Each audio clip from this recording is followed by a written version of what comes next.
Hi there. Let's read Rambler number 2.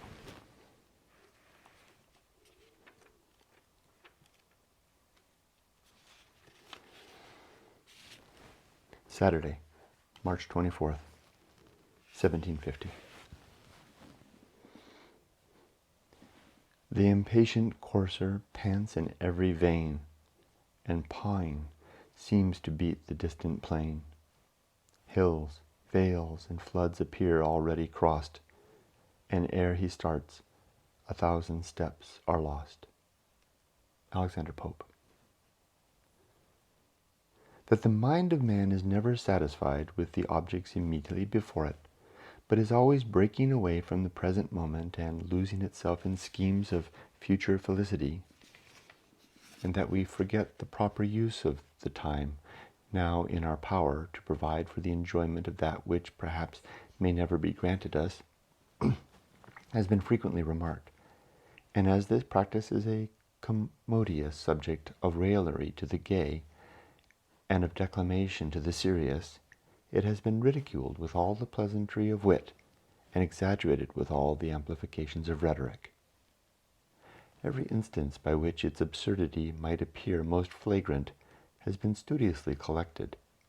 It has been marked with every epithet of contempt, and all the tropes and figures have been called forth against it.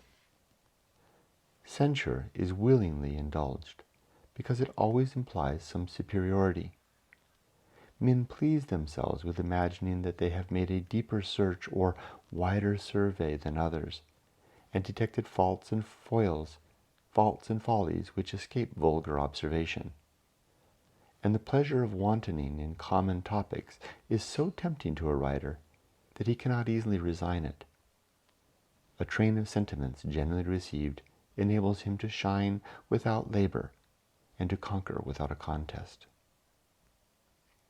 It is so easy to laugh at the folly of him who lives only in ideas, refuses immediate ease for distant pleasures, and instead of enjoying the blessings of life, lets life glide away in preparations to enjoy them. It affords such opportunities of triumphant exultation to exemplify the uncertainty of the human state, to rouse mortals from their dream, and inform them of the silent celerity of time, that we may believe authors willing rather to transmit than examine so advantage.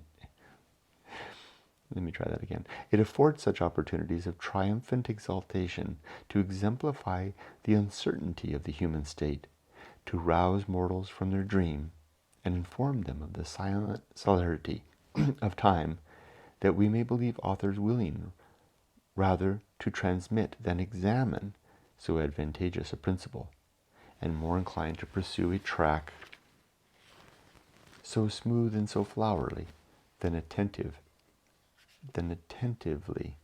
to consider whether it leads to truth. This quality of looking forward into futurity seems the unavoidable condition of being whose motions are gradual and whose life is progressive. As his powers are limited, he must use means for the attainment of his ends, and intend first what he performs last. As by continual advances from his first stage of existence, he is perpetually varying the horizon of his prospects. He must always discover new motives of action, new excitements of fear, and allurements of desire. The end, therefore, which at present calls forth our efforts, will be found, when it is once gained, to be only one of the means to some remoter end. The natural flights of the human mind are not from pleasure to pleasure, but from hope to hope. He that directs his steps to a certain point must frequently turn his eyes to that place which he strives to reach. He that undergoes the fatigue of labor must solace his weariness with the contemplation of its reward. In agriculture, one of the most simple and necessary employments, no man turns up the ground but because he thinks of the harvest. That harvest which blights may intercept, which inundations may sweep away, or which death or calamity may hinder him from reaping. Yet as few maxims are widely received or long retained, but for some conformity with truth and nature. It must be confessed that this caution against keeping our view too intent upon remote advantages is not without its propriety or usefulness, though it may have been recited with too much levity, or enforced with too little distraction. For not to speak of that vehemence of desire which presses through right and wrong to the gratification of that anxious inquietude which is justly chargeable with distrust of heaven, subjects too solemn for my present purpose, it frequently happens that by indulging early the raptures of success, we forget the measures necessary to secure it, and suffer the imagination to riot in the fruition of some possible good, till the time of obtaining it has slipped away. There would, however, be few enterprises of great labor or hazard undertaken if we had not the power of magnifying the advantages which we persuade ourselves to expect from them. When the Knight of La Mancha gravely recounts to his companion the adventures by which he is to signalize himself in such a manner that he shall be summoned to the support of empires, solicitude to accept the heiress of the crown which he has preserved, have honors and riches to scatter about him, and an island to bestow on his worthy squire, very few readers, amidst their mirth and pity, can deny that they have admitted vision of the same kind, though they have not, perhaps, expected events equally strange, or by means equally inadequate. When we pity him, we reflect on our own disappointments, and when we laugh, our hearts inform us that he is not more ridiculous than ourselves, except that he tells us what we have only thought. The understanding of a man naturally sanguine may indeed be easily vitiated by luxurious indulgences of hope, however necessary to the production of everything great or excellent. As some plants are destroyed by too open exposure to that sun which gives life and beauty to the vegetable world, perhaps no class of the human species requires more to be cautioned against this anticipation of happiness than those that aspire to the name of authors. A man of lively fancy no sooner finds a hint moving in his mind than he makes momentous excursions to the press and to the world, and with a little encouragement from flattery, pushes forward into future ages, and prognosticates the honors to be paid to him. When envy is extinct and faction forgotten, and those whom partiality now suffers to obscure him shall have given way to the trifles of as short duration as themselves, those who have proceeded so far as to appeal to the tribunal of succeeding times are not likely to be cured of their infatuation, but all endeavors ought to be used for the prevention of a disease for which, when it has attained its height, perhaps no remedy will be found in the gardens of philosophy. However, she may boast her physic of the mind, her cathartics of vice, or lenitives of passion. I shall therefore, while I am yet but lightly touched with the symptoms of the writer's malady, endeavor to fortify myself against the infection, not without some weak hope that my preservatives may extend their virtue to others whose employment exposes them to the same danger. Is fame your passion? Wisdom's powerful charm, if thrice read over, shall its form disarm? Francis.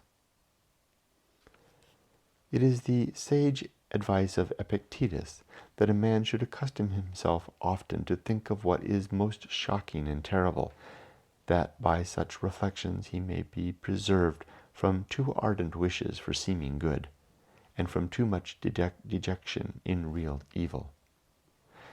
There is nothing more dreadful to an author than neglect, compared with which reproach, hatred, and opposition are names of happiness.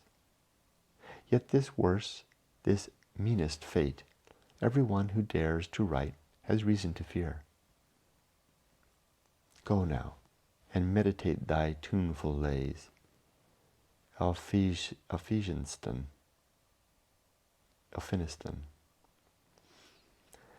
It may not be unfit for him who makes a new entrance into the lettered world, so far to suspect his own powers as to believe that he possibly may deserve neglect, that nature may not have qualified him much to enlarge or embellish knowledge, nor sent him forth entitled by indisputable superiority to regulate the conduct of the rest of mankind, that, though the world must be granted to be yet in ignorance, he is not destined to dispel the cloud, nor to shine out as one of the luminaries of life. For this suspicion, every catalogue of a library will furnish sufficient reason, as he will find it crowded with names of men who, though now forgotten, were once no less enterprising or confident than himself, equally pleased with their own productions, equally caressed by their patrons and flattered by their friends. But though it should happen that an author is capable of excelling, yet his merit may pass without notice, huddled in the variety of things and thrown into the general miscellany of life. He that endeavors after fame by writing solicits the regard of a multitude fluctuating in pleasures, or immersed in business without time for intellectual amusements. He appeals to judges prepossessed by passions, or corrupted by prejudices which preclude their approbation of any new performance. Some are too indolent to read anything till its reputation is established, others too envious to promote that fame which gives them pain by its increase. What is new is opposed, because most are unwilling to be taught, and what is known is rejected, because it is not sufficiently considered. That men more frequently require to be reminded than informed. The learned are afraid to declare their opinions early, lest they should put their reputation in hazard. The ignorant always imagine themselves giving some proof of delicacy when they refuse to be pleased, and he that finds his way to reputation, though through all these obstructions, must acknowledge that he is indebted to other causes besides his industry, his learning, or his wit. Now, I won't pretend that I understand that. I think Johnson is giving us cautions about undertaking the task of writing. I've read this like 3 times and I still don't understand it, but I will continue. I'm going to listen to this after I record it. So play it back, maybe hearing myself read it will help me to understand it, because I want to understand. Thanks for joining me. Take care.